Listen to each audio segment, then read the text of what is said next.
বন্ধু সিংহের জয় হোক। আমি হলাম বিক্রমশালী সিংহ মহারাজ। আমি এই আদেশ দিচ্ছি, এই জঙ্গলে কেউ কাউকে হত্যা করবে না, সবাই ফল মূল শাকসবজি খেয়ে থাকবে। হালুম, একদম ঠিক কথা বলেছো সিংহ বন্ধু। দূর চাই, কতদিন আর ঘাস ফুস খেয়ে থাকবো? তোর রাজামশাই টের পাবে না। এই মুরগিটা যাচ্ছে, একে আজকে চিবিয়ে খা। ও কাওয়া, এর পেছু পেছু যাই, তারপর যেই অসতর্ক হবে এর ঘাড়ে খপ করে ধরে একে চিবিয়ে খাবো।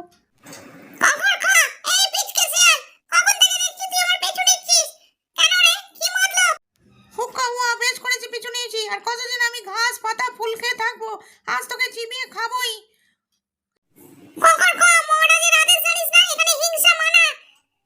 ওসব জানি না, আগে তোকে চিবিয়ে খাই, তারপর অন্য কথা। খবরদার খবরদার, তোকে সাবধান করে দিচ্ছি ফিচকে শেয়াল। মুরগিটাকে একদম খাবি না, যা ফলমূল আছে খেয়ে যা। রাজার আদেশ না মানলে পশুরাজকে বলে। দূর চাই, মুরগিটা হাতের কাছে কেউ খেতে পেলাম না। ওই ভাল্লুকটা এসে সব বিগড়ে দিল।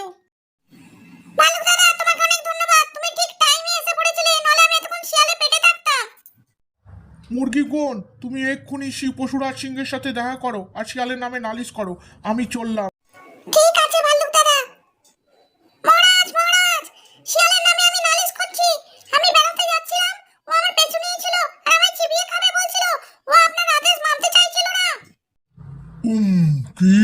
ওই ফিচকে শিয়ালের এত বড় সাহস আমার আদেশ অমান্য করে?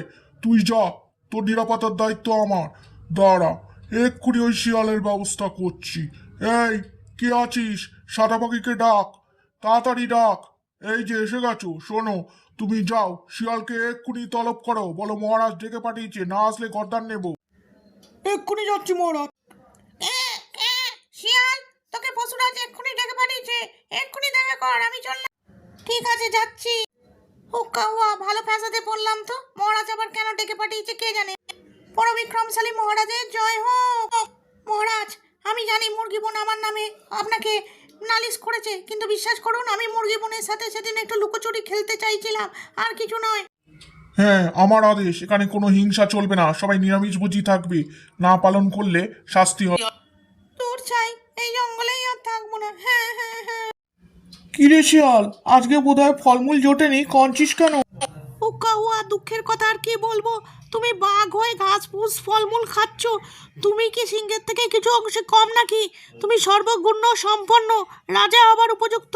তোমার উচিত লড়াই করে বুড়ো সিংহটাকে পরাস্ত করে নিজে রাজা কি হও। বললি? আমি মহারাজ হব? বাহ, আমার তো শুনেই তো আনন্দে লাফাতে ইচ্ছে হচ্ছে। ঠিক ঠিক, আমি সিংহর থেকে কোনো অংশে কম নই। তুই বল আমি কি করব? বাঘ হয়ে ঘাস ফুস খেতে আমারও ভালো লাগে না। হ্যাঁ, সিংহকে হারিয়ে আপনিই রাজা হয়ে বসুন, আমি সিংহকে খবর দিয়ে আসি। সিংহ মহারাজ, একটা খবর আছে। বাঘমশাই আপনার সাথে লড়াই আহ্বান জানিয়েছে। যে জিতবে সে এখানকার রাজা হবে। কিন্তু এ তো অবিশ্বাসযোগ্য। বাঘ তো আমার খুব ভালো বন্ধু। ঠিক আছে,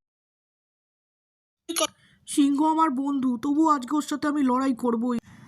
ওরে বদমাস বাঘ, তোর খুব রাজা হবার শখ না? দাঁড়া, তোকে আজকে সায়স্তা করছি। জঙ্গলের শান্তি বিঘ্নিত হলো। বাঘ সিংহের মধ্যে প্রচন্ড লড়াই দেখে বনের পশুরা ভয় পেয়ে এদিক ওদিক ছোটাছুটি করতে লাগলো।